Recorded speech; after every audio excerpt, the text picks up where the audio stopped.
مسیح یسوع کے زندہ اور مقدس نام میں آپ کی سلامتی ہو۔ تو میرے عزیزو، قرآن کے زندہ کلام میں سے ملائکی کی کتاب، اس کا 2 باب اور اس کی 14، 15 اور 16 آیت پر ہم غور کریں گے۔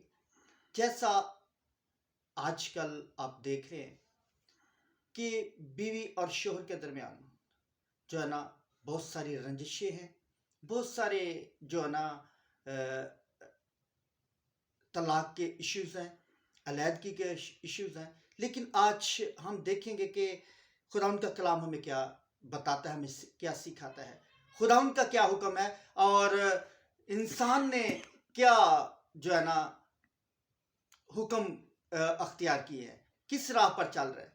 تو دیکھیں گے قرآن کے کلام لکھا ہے، تو بھی تم کہتے ہو کہ سبب کیا ہے؟ سبب یہ ہے کہ خداوند تیرے اور تیری جوانی کے بیوی کے درمیان گواہ ہے، تو نے اس سے بے وفائی کی ہے، اگرچہ وہ تیری رفیق اور منکوحہ بیوی ہے۔ اور کیا اس نے ایک ہی کو پیدا نہیں کیا؟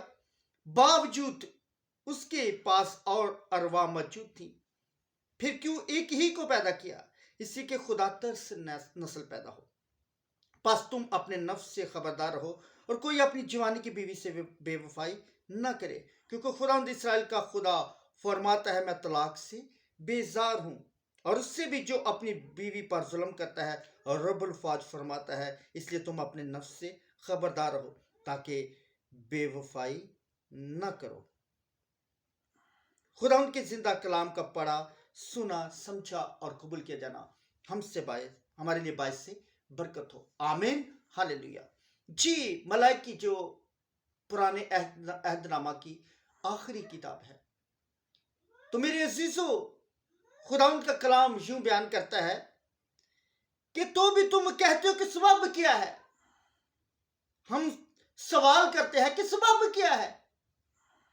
سبب یہ ہے کہ خداوند تیرے اور تیری جوانی کے بیوی کے درمیان گواہ ہے۔ خداوند کا بندہ ملائکی خداوند کی روح القدس کی ہدایت سے بولتا ہے، تو بھی تم کہتے ہو کہ سبب کیا ہے؟ اس وقت یہ کلام قوم بنی اسرائیل کے لیے، لیکن آج میرے اور آپ کے لیے ہے۔ آج بہت ساری مجھے پرے ریکویسٹ آتی ہے، میاں بیوی کے جھگڑوں کی، علیحدگی کی، طلاق کی، بہت سارے ایسے ایشوز جو ابلیس نے ان کے درمیان ڈالے ہیں۔ اور انسان ایسا ہے کہ اس وقت تو ہوا عدن میں گمراہ ہوئی تھی، لیکن آج بھی ہوا اور آدم ایک دوسرے سے الگ ہیں، خدا کے حکم کو ٹال دیتے ہیں، نافرمانی کر دیتے ہیں۔ لیکن خداوند کہتا ہے کہ میں طلاق سے بیزار ہوں۔ دنیا کے نکاح جو دوسرے مذاہب ہیں وہ محض ایک فارمیلٹی ہے، لیکن ہمارا مسیحیت میں جو نکاح ہے وہ ایک عہد کا ضامن ہے۔ ہم خداوند کے سامنے اقرار کرتے ہیں، خدا کے زندہ کلام پر ہاتھ رکھ کے، خادم کے سامنے، کاہن کے سامنے، اور اس چیز کا گواہ خدا کا کلام یعنی خدا ہے۔ ہمارا مسیحیت کا نکاح ایک عہد کا ضامن ہے، جس کا عہد ہم خداوند اپنے زندہ خداوند کے سامنے کرتے ہیں۔ تو میرے عزیزو، خداوند کہتا ہے سبب یہ ہے کہ خداوند تیرے اور تیری جوانی کی بیوی کے درمیان گواہ ہے، تو نے اس سے بے وفائی کی ہے، اگرچہ وہ تیری رفیق اور منکوحہ بیوی ہے۔ اور کیا اس نے ایک ہی کو پیدا نہیں کیا؟ خداوند کے کلام میں لکھا ہے کہ مرد اپنے ماں باپ کو چھوڑے گا اور بیوی سے ملا رہے گا، اور وہ 2 جسم نہیں بلکہ ایک تن ہوں گے۔ خدا نے آدم کے لیے ایک ہی ہوا بنائی تھی، ایک ہی پسینے نکالی اور ایک ہی ہوا بنائی۔ تو میرے عزیزو، ہم خدا کے کلام کو پڑھیں، غور کریں، ہم گناہ گار نہ ٹھہریں۔ مسیحیت میں ایک ہی بیوی الاؤ ہے، دوسری نہیں۔ اس لیے خداوند کا کلام کہتا ہے، کیا اس نے ایک ہی کو پیدا نہیں کیا؟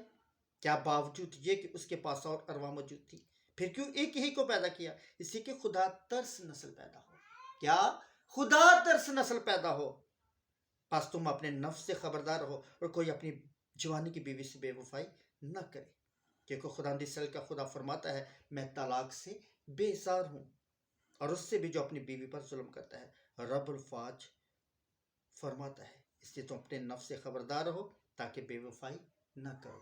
تو میرے عزیزو آج خدا کے کلام کو پڑھیں، غور کریں کہ ہمارے مسیحت میں کوئی طلاق نہیں، کوئی علیحدگی نہیں، صرف خدا نے جوڑیاں اوپر سے آسمان پر بنتی ہیں۔ تو اس لیے میرے عزیزو خدا ان کے اس حکم کو مانیں تاکہ آپ کی خدا ترس نسل پیدا ہو، اور اس کلام کو ایمان سے رسیو کرے، سوچے سمجھے اور قبول کرے تاکہ خدا آپ کو برکت دے۔ خدا اس کلام کے صلہ سے آپ سب کو برکت دے، آمین۔